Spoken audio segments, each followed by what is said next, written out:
India's first election held after the independence 1951 to 52, in which Lok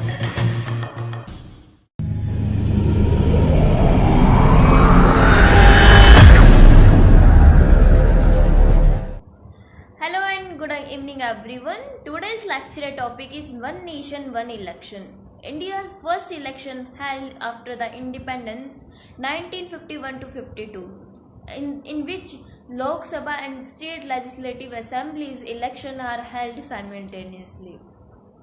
The process is continue and simple until 1967, but after 1967 there is a several dissolution of the state legislative assembly and also Lok Sabha that disturb the simultaneous election cycles, and that lead to the different election time period for state legislative assemblies as well as Lok Sabha. Now, if we're talking about the what is the benefit of the one election, there is a several benefit. Firstly, it reduces the economic cost of election. We all know that there is a huge amount of money spent by the government to conduct election, whether it's Lok Sabha election or state legislative election. Both are conducted by the Election Commission of India, so they have to put more machineries, more money to implementation of the code of conduct, as well as make a candidate accountable, so that increase the cost of election. Second is also increase administrative cost, because we all know that we need to deploy more security personnel, whether it's armed forces, CRPF or police forces, and also public employees also involved into conduct elections, so their normal duties also disturbed,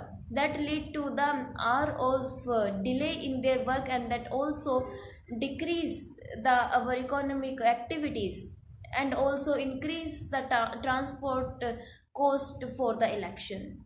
Now, what is the disadvantage of one election? There is several disadvantages also. So for most important is the federalism structure and democracy of the country.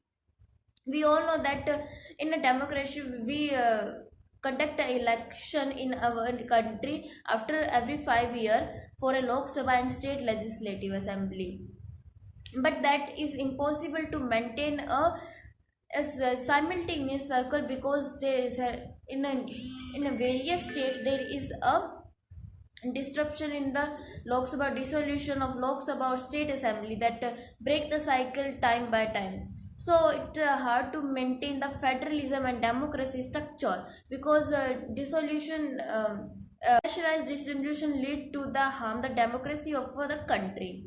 Next one is a disadvantage to the regional party. We all know that many regional party make a government at a state level that is different from the center level. So if when one dominant party getting a more vote in a Lok Sabha, then it's also getting vote for the state legislative assembly, and that give less chance to regional party to emerge as for making a government, and also harm our motto of decentralization of power.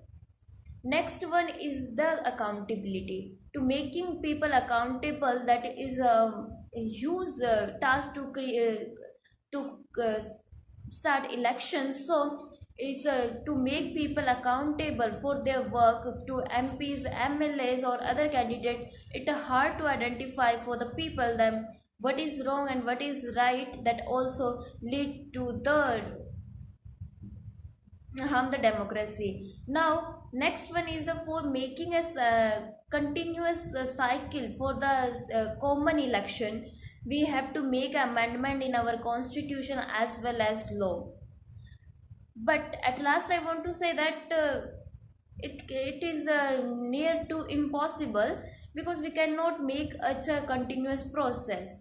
But if government try to make it a continuous process to reduce, cut down, so they keep in mind to make its according to the value of federalism and democracy, so that the right of people and do not harm the democracy and federalism structure of